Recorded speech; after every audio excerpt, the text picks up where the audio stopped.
Hi, everybody. I'm Anthony Burrows for Life and Finances with Sacrifice and Service. Now, my discourse today is education. Education. Is it a game changer? People often speak of it, hey, get that good education. It's a way out of poverty. It's a way to change your life. It's a way to change your family for generations to come. Now, I know my years growing up, my mother, she was an avid believer in education. Her emphasis always was, hey, get that good education so you may get a good job and then you'd be able to take care of your family. Now, for many people, the idea is that get that good education, get that good job, so you can then have all those trappings of life, which is the big house, the fine car, the nice clothing, the frequent trips abroad, all of the true trappings of success, which in many instances, though, individuals are up to their eyeballs in debt because oftentimes education does not include financial literacy. Now, education, let's look at it now. Most people know that I am a Seventh day Adventist, those who know me, and kind of look at what education is from a Christian perspective, so to speak, and in general, how we as a people ought to pursue it. Now, for many, the education is one, the development of the physical, the mental, as well as the spiritual powers of the individual, with a focus on, and I say quote unquote in this instance, the joy of service in this world and the world to come. And I must hasten to add to that, education is anything that improves your thought process, the way you start to critically analyze and solve problems. That's education in action. And what I want to do, we often look at education and think of it in terms of just formal education. And I want to look at two gigantic human beings, one a Bahamian and the other an American, both black men. Now, Robert Love, Dr. Robert Love, he's the individual who had a formal education, and you'll see how this formal education allowed him to impact the entire Caribbean and this world. He was born October 1837, 5 years after the abolition of slavery, right here in the Bahamas. Went to an all-age school. Then, being one of the brighter kids in the school, you had to leave at 14, 15. So when he completed school, he then became a teacher. And he was teaching along with the other children as they would come along. But ultimately, he wanted to further his education, so he went to the States, took a boat to the States. And at that time, he then studied to become a priest, became an Anglican priest. But he was hassled a lot because he had this notion that all men were equal. And he preached that from his pulpit in those Anglican churches. And of course, the Anglican Church really and truly did not support that because they were one of the anchors and the pillars of slavery for the British Empire. And they were some of the leaders in terms of the wealth that was garnished from slavery. So he was kicked out of the church. Then he went to medical school, got himself a medical degree. Now, he got his medical degree in 1880 at the University of Buffalo in New York. And the fascinating thing is, this was 15 years after the abolition of slavery in America. I mean, this is fascinating. This is an impressive gentleman. He then returned to the Bahamas. Upon coming to the Bahamas, many times your own will not accept and receive you. Of course, those British doctors who were here, they did everything to block him from having access to being able to practice, and the Anglican Church here did not receive him as a priest because, of course, he was already cut off from in the United States, so they badmouthed him here. So being unaccepted here, even among his own people, he then took a boat and went to Haiti. And in those days, Caribbean, the world, basically you could travel from anywhere to anywhere and take up residence. So when he got to Haiti, he then started to pastor or be the priest for an Anglican parish, after which he was kicked out of the Anglican church there because of this notion that all men are equal, created equal. And while in Haiti, he encountered a white gentleman who said to him, "Listen to me, brother." And he, of course, he didn't say brother, said to him, "Your ancestors were slave of my ancestors. Therefore, you and I can't ever be equal." That stuck with him. Afterwards, after getting kicked out of the church in Haiti, he then started to practice medicine and joined the Haitian army, which had an uprising that was going on at the time.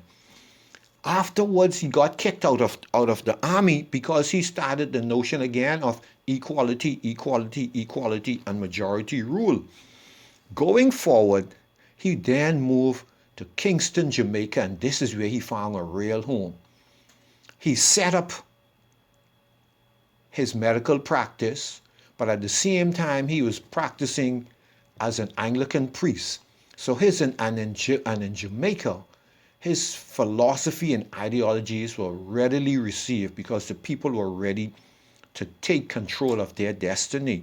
And he pushed this notion, hey, secondary education for everybody. And then started an all-girls school that's still going today. Do your research on Dr. Robert Love, the very first Bahamian with a medical degree, even though persons will tell you that what was his name? Dr. Walker was the first person. But people tell history as they want to. This is why you got to do your research. And this is where education helps you to think differently. Now, the other person that now, on the other hand, with not having a formal education is a man by the name of Robert Small. Now, he was born in slavery in South Carolina. He went on to become a great man. And here's one of the things. Education is supposed to make you a risk taker. And at the age of 12, he was rented out as a stevedore working. You can imagine the age of 12, you working down on the docks as a stevedore. Must have been a big guy, that's all I can say. Then after that, by the age of 17, he was actually piloting these boats now. Then the Civil War broke out in the United States, after which he and the boat was then consigned to become a war asset for the South, the Confederacy, and was being used to transport different supplies back and forth. It was also armed, but to transport supplies. And one of the things he observed was that when shore leave came, that the captain and his crew, the white guys, they would go ashore and wouldn't come back until the next morning. So he set a plan in motion. And his plan, he made contact with family, friends, his wife, his children, all of those, and tell them, hey, at such and such a night, such and such a time, I want you all to be out by the banks. I'm going to come and get you, and we're going to make a dash for freedom. And you know what he did? He then stood at the captain's post, which he used to pilot the ship many a times, put on the captain's coat, put on the captain's hat, had the bell, so he did the signals with his hands, did the bells, all of that, moved through the Confederacy, pick up his family, pick up his friends, pick up his children. Approximately 67 persons was on that boat that he took to freedom. Then now was time to get back to the Confederacy to make it to the north side. And what he did was then, going through all of the signals, made it through. Then the Confederacy realized, oh my goodness, where is this boat going? This boat is fleeing. By the time they started shooting cannons at him, they were already out of range and they was able to get to the northern side. The point being is that education, these two men prove, education, you're supposed to become a lifelong learner. Develop a passion in pursuit of your goals, your dreams, and aspirations. So it should make you a lifelong learner, give you passion, make you a risk taker, calculated risk taking. And when you look at Dr. Love, having the education put him in position to take the risk and to make the change, the minority population, the white guys couldn't stop him because he had his medical degree. He was able to open his newspaper, The Advocate, and so forth. And then it also creates, build in you creativity, critical thinking, a spirit of service, a commitment to excellence, and the significant one is that make you a possibility thinker, that nothing is out of reach and nothing can't be accomplished. So that's one of those major things I like to think of with those men. Now, the current educational system we have is a mixture of the British and the American. Every year we have approximately 6,000 people leave school. 70% of them go into the workforce, 30% go on to higher education. Now, in the public system, 46% of the students qualify for a diploma. Now, let me tell you what the qualification that's required to get a diploma. 4 BJCs, a 2.0 GPA, a 90% punctuality and attendance, 30 hours voluntary service, 20 hours job readiness training. Now, when you look at the goals and things that's accomplished, when you look at 6,720 as the last recorded information for BGCSE persons that took, only 76 persons passed with 5 or more subjects with an A. That's 1.19%. 17 passed with 8 or more subjects with an A. That's 0.25%. And that's way off the bell curve. So we ain't doing something right. Now, then when you look at GLAT, you had 5,428 took it. That's for grade 3. 63.4% got between the A and the D. And for grade 6 GLAT, you had 5,053 took it. And 59.6% got between the A and D. Here's what I find laughable. Now, the Department of Education has set a goal, 85% graduation rate by 2020. And I don't know how they're going to accomplish that because, first of all, the budget is too small and all of the budget goes on salaries. So that's going to be a challenge. Then to see how our education system presently is failing. When you look at it, we have a prison population of approximately 2,000 individuals. Our imprisonment rate or incarceration rate is at 442 persons per 100,000 in the population. In the US, it's 655 per 100,000. Jamaica, 138 per 100,000. I query that data. Trinidad, 292 per 100,000. And I don't know so much about their data, but see, school system and societal function dictates the prison population.